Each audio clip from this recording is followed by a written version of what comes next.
Sairam, having seen now various methods to obtain a crude ore, having seen to try to remove out as much as impurities possible, we finally have to see how best to refine it. Refining is very important because these metals, whenever we use for general applications, may need high important qualities.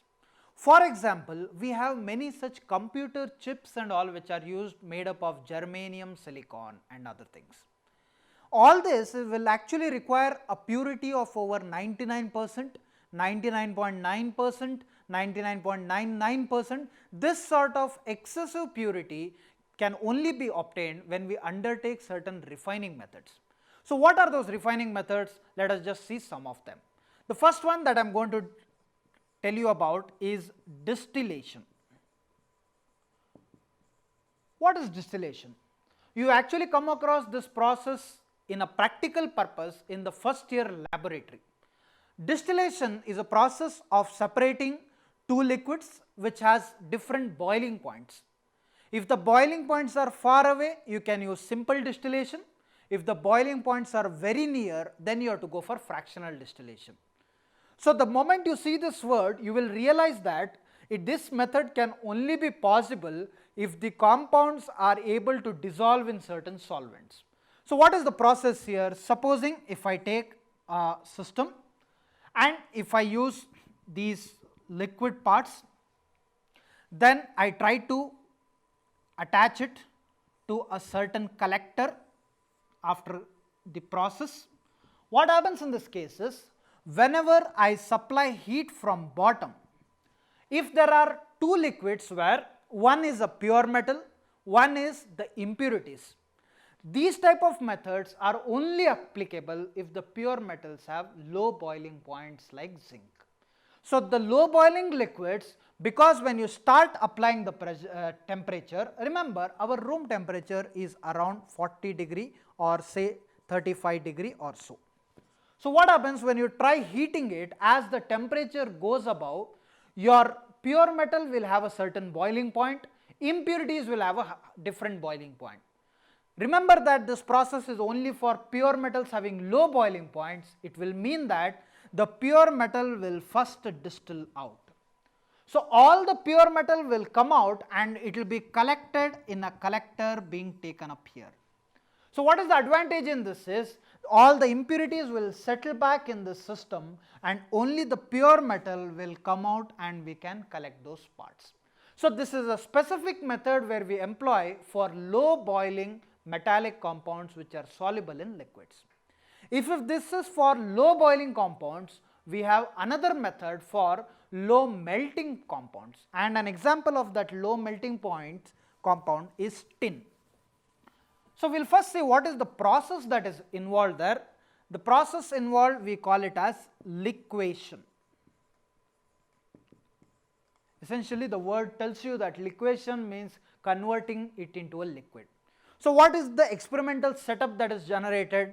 So, supposing they take this type of a system, one thing is important in this, that if this is the part where the ore is being put up or the crude metal is being put up, this part will have a sloping earth. Why the slope is required is because of the property of liquids. We know very well that on the surface, especially if the surface is in sloping form, the liquid tends to flow easily. So, at this condition, we have put up our crude metal here. A crude metal is being put up here.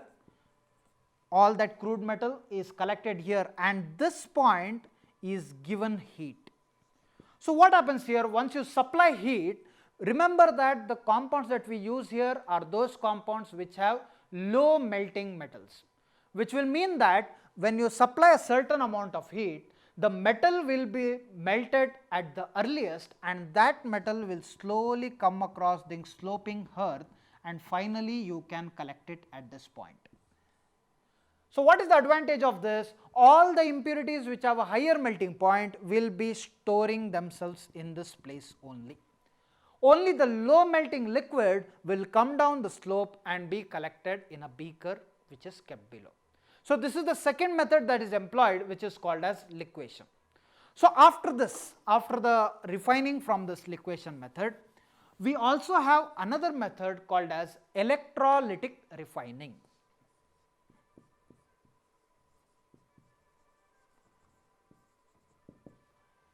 The word itself tells you that this sort of refining is undertaken by the process of electrolysis.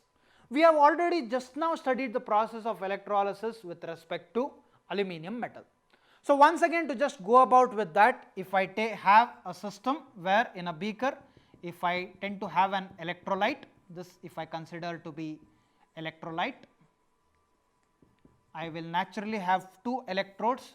One can be a positive electrode, the other one is a negative electrode. The positive electrode, as we know, is called as anode, negative electrode is called as cathode.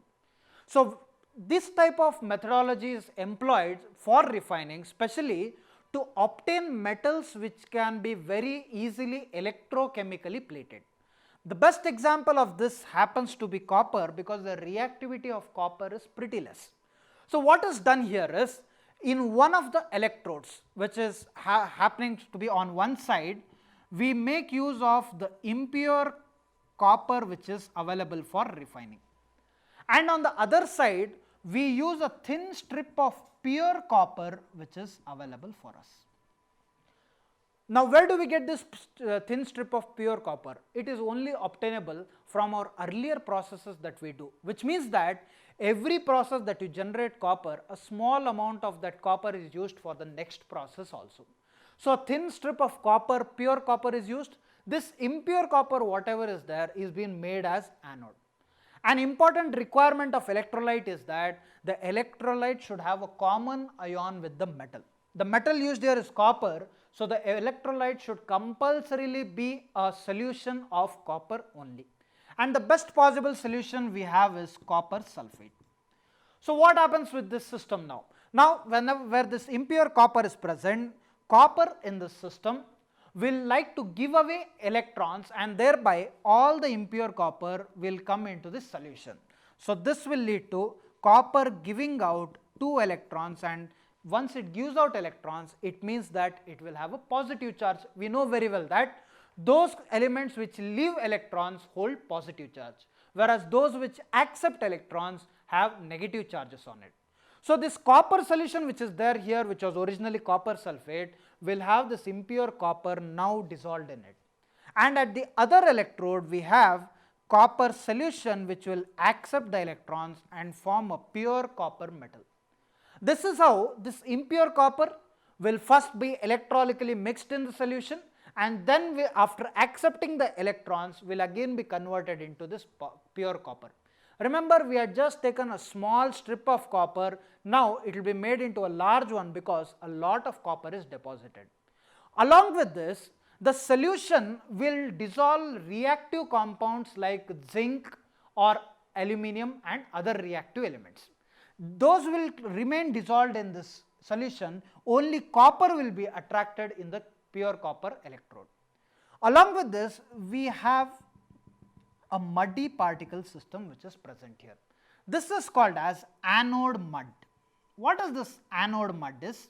This is very important because if reactive elements got dissolved in this, the unreactive impurities like gold, silver, platinum, tellurium and all, they can't be reactive in the solution.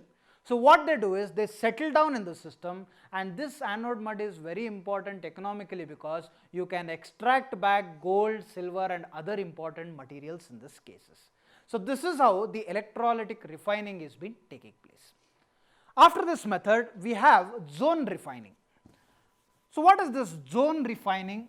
We will see that, but before that let us know the importance of that method. Zone refining method is very important for the computer engineering processes forming the basic components of that. So first let us look at the diagram and understand how the zone refining process happens. So I think you can see there we have a molten rod and a molten zone which is present. We first see noble gas atmosphere. That is required because since we have to prepare very pure metal, no other gases should be there around. Otherwise, the oxygen present in air will directly react with those metals. So once again it will lead to impurity. So why do we need a noble gas? Because noble gases are inert gases. They do not react easily. So in this case, we have a generator which is more like an induction coil where we keep moving it along the system.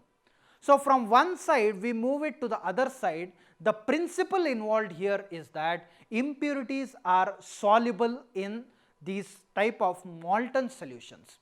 So in this diagram, what they do here is that they move from one end to another so that all the impurities are collected at one place. So just seeing certain aspects that are important in these cases, if this is the general setup which has been present, an inert atmosphere is connected inside and the metal to be purified is being kept in the system. The coil that you are using here gets moved from one end to another end. So slowly all the impurities keep going here. Remember that when we employ this method, once we go from one end to another end, we should not again come back, because if you come back, the impurities will once again come back with the heat. So the processes go from one end to other end, once again go from the same end to other end. So try pushing the impurities on one side. This is possible because impurities will be soluble in molten state and they can be pushed towards one end of the system. So this is how this zone refining metal can give you very high pure quality metals. The quality seen here is around 99.99% purity. So all this end part which is there will then be collected with impurities which can be cut off. So whatever the zone rod that we have will be perfectly pure metal. So seeing this zone refining method, we will now see the next method which is present, which is called as vaporization method. So what is this vapor phase refining methods that we see? So here the principle is that convert the metal into a corresponding vapor. It should be very easily soluble in that, and then when you decompose it, you should get back the pure metal.